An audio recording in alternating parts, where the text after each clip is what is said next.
अलैकुम वरहमतुल्लाहि वबरकातुहू। नाज़रीन, सूरह यूसुफ आयत नंबर 30 से जो है ना आज का सबक स्टार्ट होगा।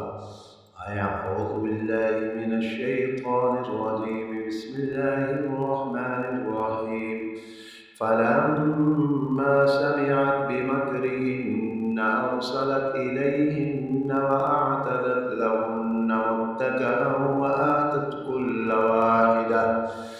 وآتت كل واحدة منهن سكينا وقالت اخرج عليهن فلما رأينه أكبرنه وقطعن أيديهن وقلن حاش لله ما هذا بشرا إن هذا إلا ملك كريم.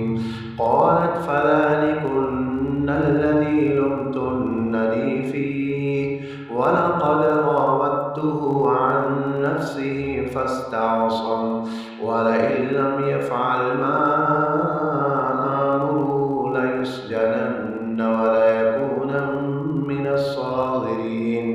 قال رب السجن أحب إلي مما يدعونني إليه وإلا تصرف عني كيدهن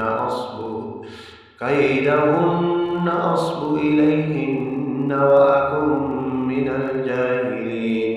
فاستجاب له ربه فصرف عنه كيدهن إنه هو السميع العليم.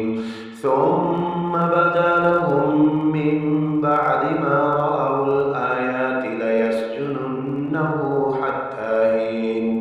ودخل معه السجن فتيان قال أحدهما إني أراني أعصر خمرا وقال الآخر إني أراني أحمل فوق رأسي خبزا تأكل الطير منه نبئنا بتأويله إنا نراك من المحسنين.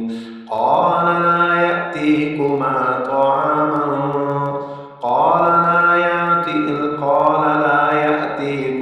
طعام ترزقانه إلا نبأتكما بتأويله قبل أن يأتيكما ذلكما مما علمني ربي إني تركت ملة قوم لا يؤمنون بالله وهم بالآخرة هم काफिरून।